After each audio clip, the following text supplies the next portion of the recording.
नमस्कार साथियों कैसे हैं आप लोग। आशा करता हूँ अच्छे होंगे साथियों। आज मैं आप लोगों को मैथ के कुछ मेंसुरेशन से संबंधित जो डायग्राम है उस पर चर्चा करेंगे आज हम, और जिससे मैं समझता हूँ कंपटीशन में एक दो क्वेश्चंस ये डायग्राम से संबंधित पूछ लिया जाता है। तो आज हम यहाँ आज की वीडियो में सारे डायग्राम क्लियर करते हैं। सबसे पहले स्टार्टिंग करते हैं त्रिभुज से, ट्रायंगल से। त्रिभुज में आप यहाँ जो इसके भुजाएं हैं, आर्म और कोण हैं, एंगल, उनके बारे में हम आज सीखेंगे। ठीक है, तो जैसे मैं बताना चाहूँगा सबसे पहले आप लोगों को कि ऐसा त्रिभुज जिसमें दो भुजाएं बराबर हों, ऐसा त्रिभुज जिसमें दो भुजाएं बराबर हों उसे हम द्विसमबाहु त्रिभुज कहते हैं। ठीक है, नंबर 1 द्विसमबाहु त्रिभुज। और द्विसमबाहु त्रिभुज में क्या क्या विशेषताएं होती हैं मैं आप लोगों को बता दूं कि ऐसा त्रिभुज जिसकी बराबर भुजाओं वाले के सामने का जो कोण होगा वो दोनों का बराबर होगा। अर्थात इस तरह से द्विसमबाहु त्रिभुज में दो कोण बराबर होंगे और दो भुजाएं बराबर होंगी। ठीक है, इसकी ये विशेषता है। और आगे ऐसा त्रिभुज जिसमें तीनों भुजाएं बराबर हों उसे हम समबाहु त्रिभुज कहते हैं। समबाहु त्रिभुज अर्थात जिसमें तीनों भुजाएं बराबर हों उसे समबाहु त्रिभुज कहते हैं। इसकी ये विशेषता होती है कि इसके तीनों कोण भी बराबर होंगे। जब तीनों कोण बराबर होंगे तो त्रिभुज के तीनों कोणों का मान होता है 180 डिग्री, और 180 को 3 में डिवाइड करेंगे तो जो प्रत्येक कोण होगा वो हमारा 60 डिग्री का होगा। ठीक है, और इसी तरह से नेक्स्ट हमारा ऐसा त्रिभुज जिसकी तीनों भुजाएं बराबर ना हो, अर्थात तीनों भुजाएं अलग अलग हो, ऐसे त्रिभुज को हम विषमबाहु त्रिभुज कहते हैं। विषमबाहु त्रिभुज, इसकी यही विशेषता होती है कि इसके जो भी कोण होंगे वो तीनों कोण अलग अलग होंगे। ठीक है, और चौथा कोण मैं आप लोगों को बताता हूं,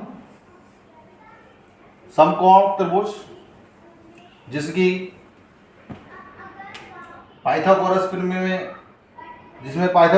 लगती है। इससे भी संबंधित कभी कभार क्वेश्चंस पूछे जाते हैं, तो आप लोगों ने क्लास में पाइथागोरस प्रमेय पढ़ रखी होगी। इसे समकोण त्रिभुज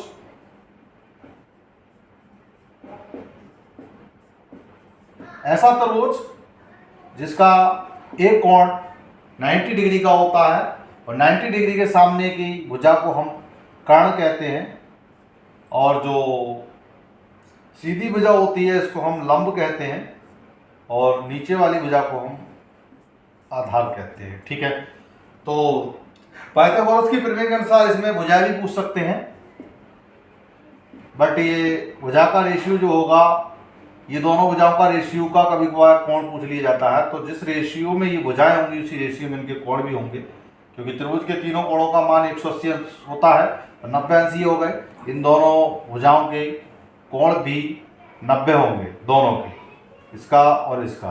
तो ये दोनों कोणों का योग 90 डिग्री होगा। इसको रेशियो में बांट देंगे भुजाओं को, तो कोण भी पूछ सकते हैं इस तरह से। ठीक है साथियों, हमारे त्रिभुजों से संबंधित नेक्स्ट मैं आप लोगों को दूसरा बताना चाहूंगा,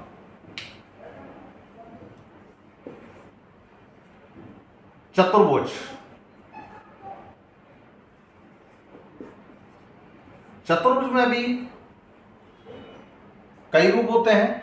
जिसके आमने सामने की भुजाएं बराबर हों उसको हम आयत कहते हैं, ये सब जानते हैं। लंबाई गुणा चौड़ाई इसका क्षेत्रफल होता है। ठीक है, नॉर्मल चीज़ है, सिर्फ मैं डायग्राम बना के दिखा रहा हूँ आप लोगों को। और इस तरह से इसकी चारों भुजाएं बराबर हों उसको हम वर्ग कहते हैं, यानी कि स्क्वायर, ठीक है। और इसके प्रत्येक कोण का मान जो होगा वो 90 डिग्री होगा। इसके भी प्रत्येक कोण का मान आयत के भी 90 डिग्री होता है। इसकी आमने सामने की भुजाएं केवल बराबर होती हैं, चारों भुजाएं बराबर नहीं होती हैं, सिर्फ आमने सामने की भुजाएं ही बराबर होंगी ओनली। और स्क्वायर में, वर्ग में क्या होगा, इसकी चारों भुजाएं बराबर होंगी और प्रत्येक कोण 90 डिग्री का होगा। क्योंकि त्रिभुज के कोणों का योग मैंने बताया था आप लोगों को, त्रिभुज में तीनों कोणों का योग 180 अंश होता है और चतुर्भुज में चारों कोणों का योग 360 यानी कि 360 डिग्री होता है, ठीक है। तो ये आयत, ये वर्ग और भी चतुर्भुज होते हैं। एक होता है हमारा समांतर चतुर्भुज, ठीक है। समांतर चतुर्भुज में क्या होगा, दो भुजाएं समांतर होंगी और दो भुजाएं समांतर नहीं होंगी, चाहे इधर कर लें चाहे इधर कर लें, ठीक है। लेकिन समांतर चतुर्भुज में क्या होता है कि इसके जो समांतर भुजाएं हैं उनके साथ के कोण पूरक होते हैं, संपूरक होते हैं एक दूसरे के, ठीक है। तो इसमें क्या है, ये इसके समांतर है तो इन दोनों कोण जो है इसके पूरक हैं, संपूरक हैं। तो अगर इसको हम कोण 1 मान लें और इसको कोण 2 मान लें तो कोण 1 प्लस कोण 2 का मान 180 यानी 180 डिग्री होगा। इसी तरह से इसका भी डिग्री होगा, ठीक है। तो इस तरह से भी क्वेश्चन पूछ लिया जाता है कि एक कोण दे दिया जाएगा, दूसरा कोण आपसे पूछा जाएगा, समांतर चतुर्भुज दे दिया जाएगा। विशेष तौर पर इसका ध्यान रखना है समांतर चतुर्भुज का, ठीक है। और तीसरा डायग्राम यहाँ सीखते हैं हम वृत्त, सर्किल जिसको बोलते हैं। इससे भी संबंधित क्वेश्चन पूछा जाता है कंपटीशन में। तो वृत्त संबंधित हम सर्किल बना लेते हैं और इस सर्किल में आप लोगों को क्लियर कर दूं, ये चारों तरफ जो गोला बनाया है इसको हम परिधि बोलते हैं और जो बीच का पॉइंट होता है इसको सेंटर, केंद्र बोलते हैं हम। और जो इस केंद्र से इस परिधि को कहीं पे मिला दें उसको हम त्रिज्या बोलते हैं। और जो परिधि से परिधि तक हमारे केंद्र से होती हुई जाए तो उसको हम व्यास बोलते हैं।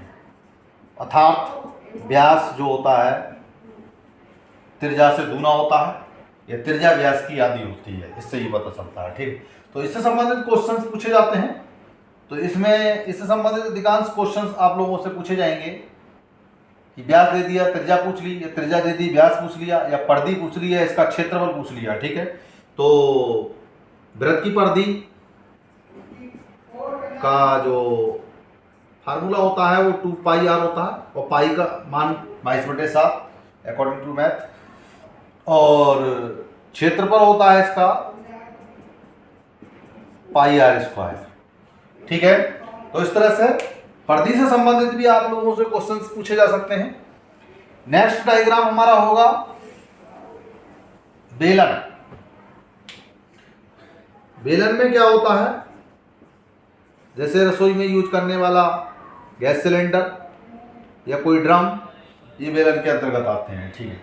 बेलन में क्या होता है, इस टाइप का एक परिधि देती जाती गोला का और ड्रम बना दी जाता है, ठीक है। इसमें क्या होता है, इसको हम h मानते हैं, ऊंचाई अगर दी जाती है तो ये इसकी त्रिज्या मानी जाती है जो भी है गोले की, ठीक है।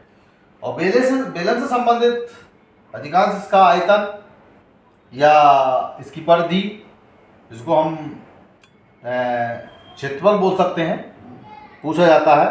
तो बेलन का क्षेत्रफल 2πrh और बेलन का आयतन πr²h। बेलन का क्षेत्रफल और आयतन πr²h और साथ में इसका संपूर्ण पृष्ठ भी कभी कभार पूछ लिया जाता है। क्षेत्रफल में ये आता है सामने का जो दिख रहा है आपको, लेकिन संपूर्ण पृष्ठ में इसका ये हिस्सा और ये हिस्सा सभी आ जाते हैं। तो इसमें 2 पाई आर एच प्लस आर और ऐड हो जाता है। ठीक है, तो इस तरह से ये बेलन।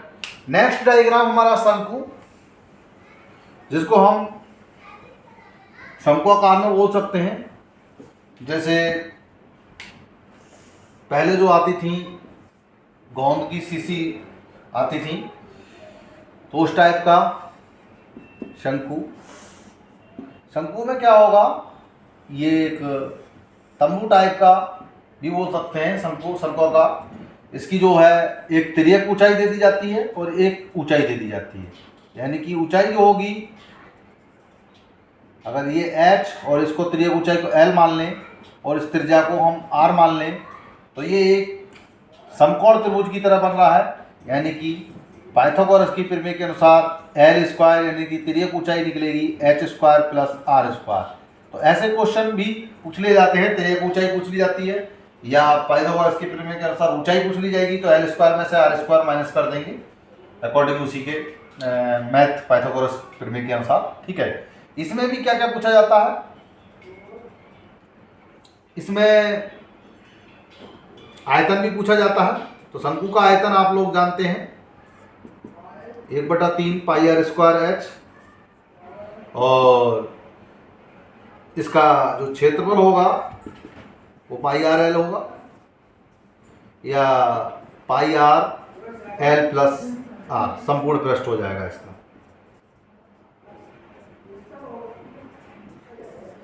इस तरह से मैंने ये आप लोगों को कुछ